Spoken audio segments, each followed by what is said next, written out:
Hello hello hello hello welcome and welcome back everyone. जो भी लोग हमारे साथ जुड़े हुए हैं साइकोलॉजी पीजी के सीवीटी पीजी के प्रिपरेशन में, उनके लिए जो है ये हमारा फोर्थ पार्ट होने वाला है इंट्रोडक्शन टू साइकोलॉजी के लेक्चर का। तो we are starting with this. यहाँ पे हम लोग फोर्थ पार्ट से अपना इंट्रोडक्शन टू साइकोलॉजी वाला पूरा टॉपिक का इन डेप्थ रिविजन कंप्लीट कर लेंगे और फिर हम लोग चलेंगे क्वेश्चन प्रैक्टिस के तरफ।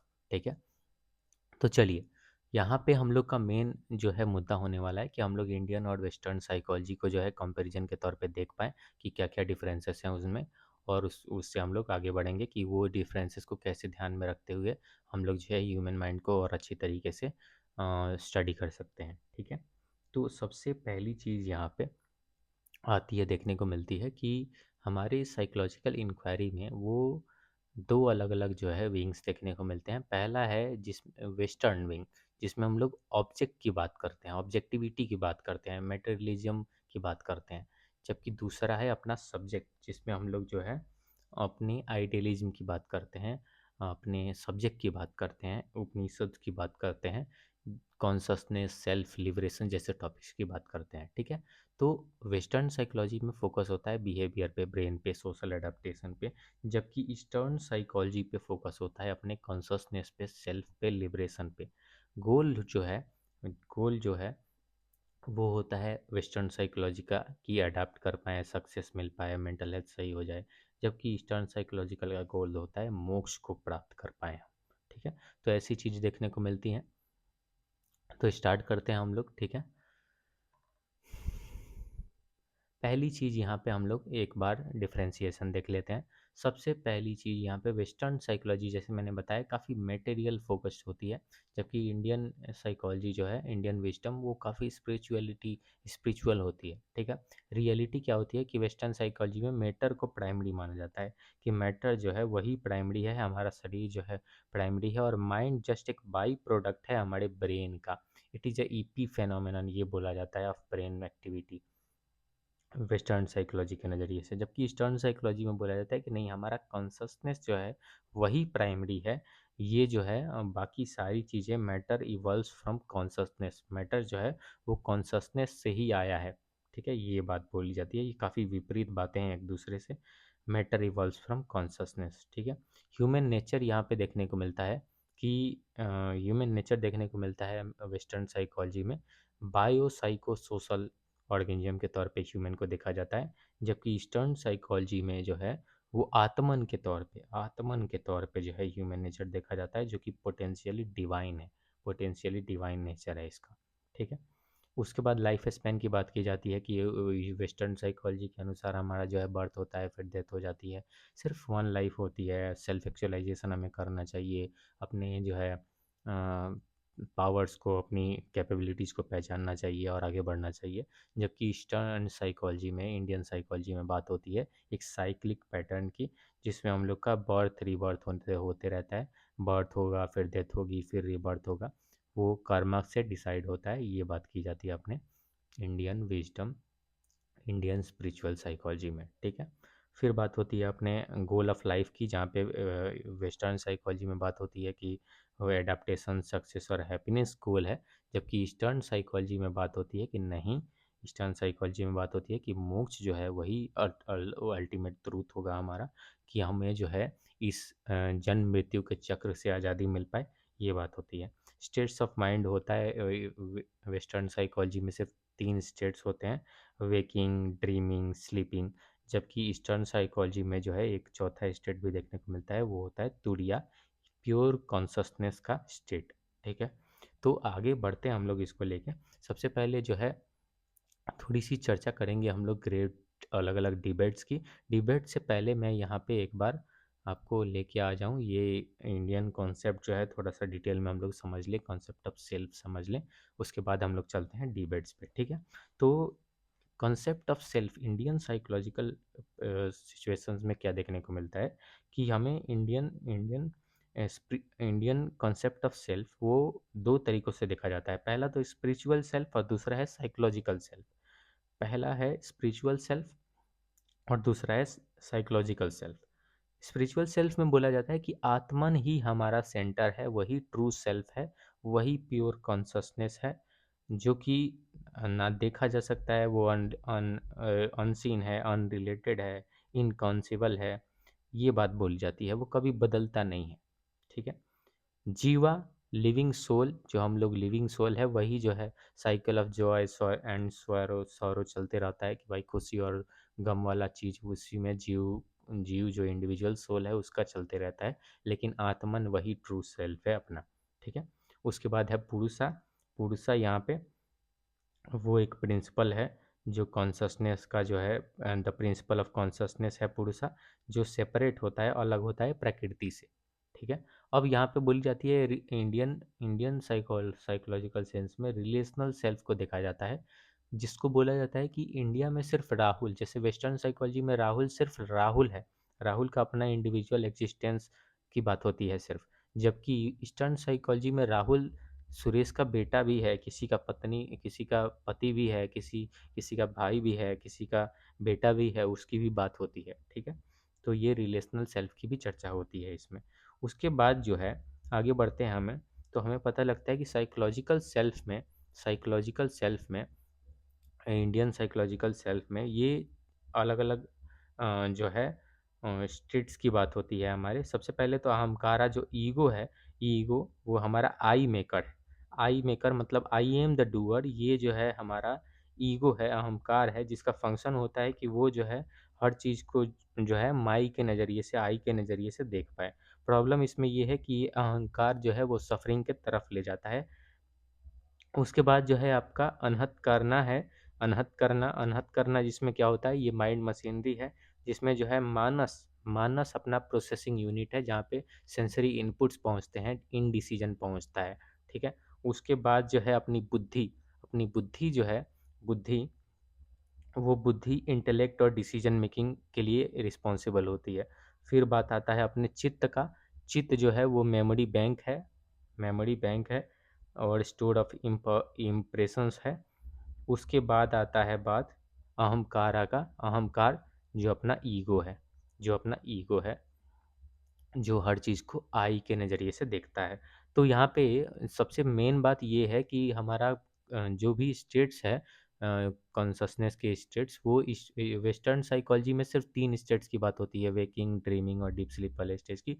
जबकि ईस्टर्न साइकोलॉजी में, इंडियन साइकोलॉजी में तुरिया, फोर्थ स्टेट की भी बात होती है, जो प्योर अवेयरनेस का स्टेट है, द विटनेस, साक्षी कॉन्शसनेस जिसको बोला जाता है, उसका स्टेट है, तो उसकी भी बात होती है। अब हम लोग आगे बढ़ते हैं और ये देखते हैं कि कौन कौन से जो है वो इसमें डिबेट्स हुए थे। तो डिबेट्स में सबसे पहला एक डिबेट हुआ था ये कि भाई नेचर और नर्चर को लेकर डिबेट हुआ था कि क्या हम जन्म से ही आर वी बॉर्न और आर वी मेड, क्या नेचर ज़्यादा इम्पोर्टेंट रोल निभाता है ह्यूमन बिहेवियर पे या नर्चर। तो जो देखा गया उसमें, तो आगे बढ़ते हुए हमें ये चीज़ पता चली थी कि नेचर नेचर जो भी नेचर के कलेक्टिविस्ट विचारधारिक लोग हैं, उनको नेटिविज्म के तौर पे देखा जाता है, नेटिविज्म।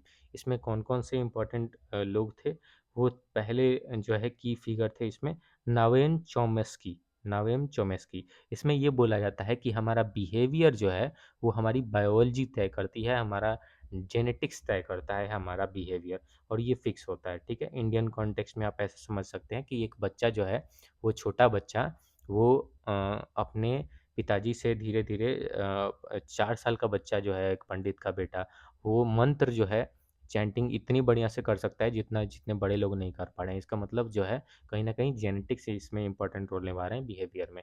जबकि नर्चर एम्पिरिसिज्म वाले लोग ये बात बोलते हैं कि माइंड जो है एक ब्लैंक स्टेट है, ताबुला रासा है, जिसमें क्या है कि जो है जॉन वाटसन जैसे इम्पोर्टेंट लोग थे, और ये बोलते हैं कि एक्सपीरियंस जो है उन्हीं वही सारी चीज़ों से वही सारी चीज़ें लिखती हैं इस ब्लैंक स्लेट पे, हमारे एक्सपीरियंसेस ही हमें आगे बढ़ाते हैं। इसमें की फिगर्स थे अपने जॉन वाटसन और जॉन लॉकी, जो जो हैं, जैसे वो जॉन वाटसन जी तो ये बोल दिए थे सीधे कि मुझे जो है 1 डज़न हेल्दी इन्फेंट्स दो, और मैं इन्हें जो है कोई भी एक रैंडम चीज़ बना सकता हूँ, भले वो डॉक्टर हो, लॉयर हो या एक चोर हो, वो सारी चीज़ें वो बना सकते हैं। इंडियन कॉन्टेक्स्ट में आप ऐसा समझ सकते हैं कि नर्चर एक इम्पॉर्टेंट रोल निभाता है, जैसे कि एक गाँव का बच्चा मुंबई जाके जो है एक टेक सीईओ बना सकता है, बन सकता है, इन्वायरमेंट जो है उसकी डेस्टिनी बदल सकता है। ठीक है, तो यहाँ पे वर्डिक्ट ये आता है कि नेचर और नर्चर कोई एक चीज़ जीतती नहीं, यहाँ पे इंटरेक्सिज्म की बात होती है कि नेचर वाया नर्चर की बात होती है कि नेचर और नर्चर एक साथ काम करते हैं। It's not nature versus nurture, it's nature via nurture. ठीक है, ये दोनों इंपॉर्टेंट रोल है इसमें। ठीक है, चलिए आगे बढ़ते हैं। दूसरा ग्रेट डिबेट था कि क्या हमारा फ्री विल एग्जिस्ट करता है, क्या हम जो है जो भी चीज़ों की चॉइस करते हैं वो पहले से ही तय होती है या फिर जो है हम लोग खुद चुनते हैं। ठीक है, तो इसमें अलग अलग कॉन्सेप्ट्स की बात होती है यहाँ पे भी कि do you choose to study और causes do prior causes force you to study, क्या आपने पढ़ना चुना या फिर कोई और शक्ति थी जिसने आपको ये चुनवाया। ठीक है, उसकी बात होती है यहाँ पे। तो इसमें अलग अलग जो है थॉट्स आते हैं। सबसे पहला डिटर्मिनिज्म का जो है विचार देखने को मिलता है, जो ये कहता है कि हर एक चीज़ का एक स्पेसिफिक कॉज होता है, हर एक चीज़ का एक स्पेसिफिक कॉज होता है। हमारा भी बिहेवियर जो है या तो बायोलॉजिकली या तो साइकोलॉजिकली वो तय होता है। एक फिक्स कॉज होता है जो पहले से एग्जिस्ट करता है और जिसकी वजह से हम जो है एक पर्टिकुलर पैटर्न में बिहेव करते हैं। फिजिकल डिटर्मिनिज्म में बोला जाता है कि हमारे जीन्स, न्यूरॉन्स और इन्वायरमेंट वही डिसाइड करता है हमारा बिहेवियर, जबकि साइकिकल डिटर्मिनिज्म में बोला जाता है कि हमारा अनकॉन्शियस कॉन्फ्लिक्ट वो जो है हमारे बिहेवियर को प्रभावित करता है, जैसे कि सिगमंड फ्रॉड जो है वो बोल रहे थे। ठीक है, अब यहाँ पे फ्री विल की बात आती है। दूसरा विचार आता है कि फ्री विल में बोला जाता है कि ऑफ कोर्स जो है ह्यूमन ह्यूमन जो है वो सेल्फ जनरेटेड है, चूज़न है, वो अपनी सारी चीज़ें, हम लोग के पास अपनी सारी शक्ति है, जो हम लोग खुद चुनते हैं जो भी चीज़ें कर रहे होते हैं उसकी। हमारा अपना चॉइस होता है। इसमें बात की जा रही है कि हम पपेट हैं, इसमें बात की जा रही है कि हमारा अपना चॉइस है। ठीक है? अब इसमें बीच का एक रास्ता देखने को मिलता है, सॉफ्ट डिटर्मिनिज़्म उसको बोला जाता है, द मिडल पाथ। ये विलियम जेम्स जो है वो सुझाव दिए थे। विलियम जेम्स जो है इसके बारे में इस जो है थॉट के बारे में आगे बढ़ाए थे चीज़ों को। विलियम जेम्स ये बोलते हैं कि ऑफ कोर्स जो है, विलियम जेम्स की बात थी कि ऑफ कोर्स हमारा बिहेवियर इन्फ्लुएंस होता है हमारे पास से। We are influenced by the causes but we have a cognitive choice, हमें हमारे पास एक कॉग्निटिव चॉइस भी है अपने प्रेजेंट को और बेहतर बनाने के लिए। वो कॉन्शियस डेलिब्रेशन है हमारे पास। ठीक है, अब ये कहीं ना कहीं रिलेट करता है हमारे इंडियन कॉन्सेप्ट से भी, जो कर्मा और पुरुषार्थ का कॉन्सेप्ट है। कर्मा यानी हमारे पहले के कर्म जो है वो हमारे जो है स्टार्टिंग पॉइंट को डिसाइड करते हैं, लेकिन हमारा पुरुषार्थ जो है हमारे अभी के जितना भी कम है या जो भी चीज़ें हम अभी कर रहे होते हैं, जो करंट एक्शंस हैं, वही हमारे फ्यूचर को तय करते हैं। ठीक है, तो कर्मा और पुरुषार्थ की भी बात हो गई यहाँ पे।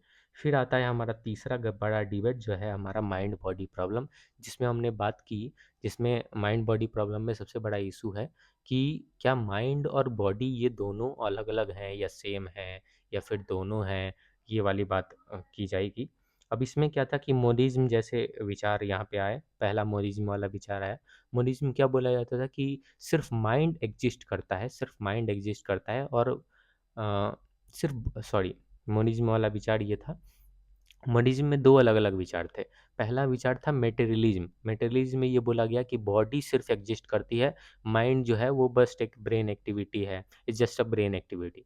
जबकि आइडियलिज्म एक दूसरा विचार था मोनिज्म का, उसमें ये बोला गया कि नहीं भाई, माइंड एग्जिस्ट करता है और फिजिकल वर्ल्ड जो है उसका बस एक प्रोजेक्शन है, सिर्फ माइंड एग्जिस्ट करता है और फिजिकल वर्ल्ड एक प्रोजेक्शन है। जबकि डुअलिज्म यहाँ पे सामने आता है जो दोनों को सच मानता है। अब दोनों में ये था इंटरेक्सिज्म आज आ जाता है कि माइंड और बॉडी वो सेपरेट हैं लेकिन इंटरेक्ट करते हैं। जैसे नेचर और नर्चर में इंटरेक्शनिज्म था, वैसे ही माइंड और बॉडी में था कि mind can control body and body can influence mind. फिर बात आती है डबल एस्पेक्टिज्म की, जो हमारे स्पिनोजा ने दिया था। अब स्पिनोजा दी जी ये बोलते हैं, ये डिस्क्राइब्स दी माइंड और बॉडी सेपरेट और इंटरेक्शन वाली बात बोले थे। जबकि स्पिनोजा जी ये बोले कि mind and body are just two sides of the same coin, they are inseparable aspects of the underlying reality. मतलब माइंड एंड बॉडी जो है वो एक ही कॉइन के दो अलग अलग पहलू हैं, वो ऐसे एक दूसरे से अलग अलग नहीं है। ठीक है, तो ये सारी बात हो गई। जो है वेस्टर्न साइकोलॉजी में देखा जाता है बायो साइको सोशल कंस्ट्रक्ट देखा जाता है ह्यूमंस को, कि वो ईगो जो है उसको मेन प्रायोरिटी मिलती है। ईगो को इंडिपेंडेंट सेल्फ जो किसी से जुड़ा हुआ नहीं है वो जो है उसकी स्टडी हो रही है। और जो है इसमें कोर्ट लिविन जो है वो लाइफ स्पेस की बात करते हैं। The self exist with a field of past present and future events. ठीक है, इंडियन साइकोलॉजी की भी बात हुई डिटेल में, हमने किस तरीके से अलग है दोनों आपने देखा।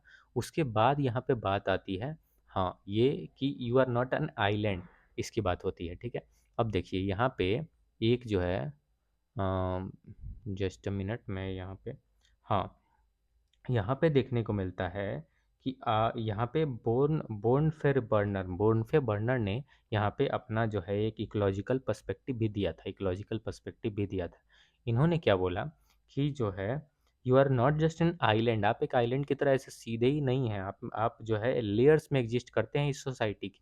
जैसे आपका इंडिविजुअल लेयर है, माइक्रो सिस्टम बोला जाता है उसको, सॉरी, आपका इंडिविजुअल लेयर है पहले, जो आपका सेक्स है, हेल्थ है, एज है, वो है।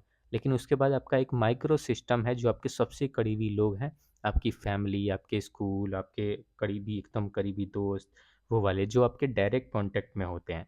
फिर आपका मीजो सिस्टम आता है जो कि interrelation between the law है, interrelation between microsystem है, जैसे कि आपके पेरेंट्स पेरेंट्स और टीचर का रिलेशन, पेरेंट्स और टीचर का मीटिंग, वो है अपना मीजो सिस्टम। फिर आता है एक्जो सिस्टम, जो है आपके नाइबर्स और मास मीडिया, जैसे कि इनडायरेक्ट इन्फ्लुएंस आप पे होता है कि भाई डैड के ऑफिस स्ट्रेस से आपका बच्चा प्रभावित हो रहा है, वो एक्जो सिस्टम हो गया। और फिर आता है मैक्रो सिस्टम, जो मैक्रो सिस्टम आपके कल्चरल वैल्यूज़ या इंडियन कल्चर है, जो आपके कल्चरल वैल्यूज़ होता है वो। और फिर क्रोनो सिस्टम है जो टाइम का टाइम एंड हिस्ट्री, उसकी बात हो रही है यहाँ पे, वो लेयर है अपनी आपकी सोसाइटी का, जिसमें आप जो है ये आपके अलग अलग लेयर्स हैं, आप सिर्फ एक आइलैंड नहीं है। रेसिप्रोकल डिटर्मिनिज्म बोलते हैं, we shape our environment and it shapes us. Reciprocal determinism ये बोलता है कि इन्वायरमेंट को हम शेप करते हैं और इन्वायरमेंट हमें शेप करता है। ठीक है, गोइंग अहेड, इन सारी बातों को, जो सारे इंडियन थॉट्स यहाँ पे देखने को मिले, भले वो धर्म का हो, कर्तव्य का हो, एक पिता के लिए ये कर्तव्य है कि वो बच्चे को जो है देखभाल करे, सिर्फ ऐसा नहीं है कि वो जो है उसमें अपना कर्तव्य निभा रहा है, वो उसका धर्म भी है। ठीक है, तो ये self concept, this shapes his self concept differently than the western father. Mind and body connection भी हमने देखा। अब इसमें बात होती है कि कैसे जो है साइंटिफिक टूल्स इसमें मदद करते हैं हमारे इंडियन कॉन्टेक्स्ट को सही करने के लिए। पहला तो गोल्स ऑफ इंक्वायरी आपने देखा ही कि साइकोलॉजिकल जो है इंक्वायरी होती है उसमें कौन कौन से गोल होते हैं। पहला तो डिस्क्राइब करना, एक्सप्लेन करना, प्रेडिक्ट करना, कंट्रोल एंड अप्लाई करना।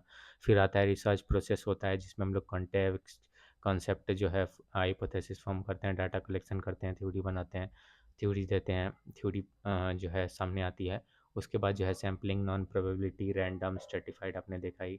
फिर जो है नॉन प्रोबेबिलिटी सैम्पलिंग, जिसमें हम लोग कन्वीनियंस और स्नोबॉल टेक्निक्स का प्रयोग करते हैं। ठीक है, अब यहाँ पे बात आती है एक्सपेरिमेंटल मेथड्स की, जिसमें इंडिपेंडेंट वेरिएबल, डिपेंडेंट वेरिएबल की बात की हमने। और इंडिपेंडेंट और डिपेंडेंट वेरिएबल, इंडिपेंडेंट वेरिएबल वो कॉज है और डिपेंडेंट वेरिएबल वो इफेक्ट है। इंडिपेंडेंट वेरिएबल रिसर्चर के द्वारा मैनिपुलेट किया जाता है, जबकि डिपेंडेंट वेरिएबल जो है रिसर्चर के द्वारा मैनिपुलेट नहीं किया जाता है। ये डिपेंडेंट होता है, ये इफेक्ट होता है। एक्सपेरिमेंटल ग्रुप जो है, जिसको इंडिपेंडेंट वेरिएबल होता है, जिसको जो है मैनिपुलेट किया जा रहा हो, और जबकि कंट्रोल ग्रुप होता है जो एक बेसलाइन की तरफ उनको यूज़ किया जाता है। ठीक है, कोरिलेशन इज़ नॉट कॉजेशन, ये वाली बात आपको ध्यान में रखनी है कि हमेशा किसी चीज़ में रिश्ता हो इसका मतलब ये नहीं कि वो उस चीज़ का कारण है। ठीक है, तो ये वाली बात हो गई। इथिक्स की भी बात हुई। इन्फॉर्म कॉन्टेक्स्ट, इनफॉर्म कंसेंट या फिर कॉन्फिडेंशियलिटी, डीब्रीफिंग और वॉलेंट्री पार्टिसिपेशन की बात हुई। Psychology lacks a true zero, इसकी भी बात हुई। सब्जेक्टिविटी हमेशा प्रेजेंट होता है, उसकी बात हुई। एक इंटीग्रेटेड साइकोलॉजी जो है, एक इंटीग्रेटेड साइकोलॉजिस्ट वो हमेशा जो है इस बायोलॉजिकल जीम्स में वेस्टर्न थिंग्स को ध्यान में रखते हुए जो है आत्मन का भी जो स्टडी है वो भी करता है। दोनों चीज़ों को एक साथ लेके चलता है। ऑब्जर्वेशन और डेप का ये चीज़ तो है ही है, साथ में जो है अनहद करना और विटनेस, उसकी भी बात होती है। To understand human experience one must be both a scientist of the outer world and a rishi of the inner world, ये वाली बात हो गई। ठीक है, तो यहाँ पे हमारा इंट्रोडक्शन टू साइकोलॉजी वाला टॉपिक पूरा कंप्लीट हो जाता है। And next we will be practising multiple MCQs, जिससे हम लोग की और ज़्यादा जो है डीप अंडरस्टैंडिंग डेवलप हो जाएगी इस टॉपिक को लेके। Thank you so much. We will see you in the fifth lecture, fifth part of Introduction to Psychology, that will be MCQs.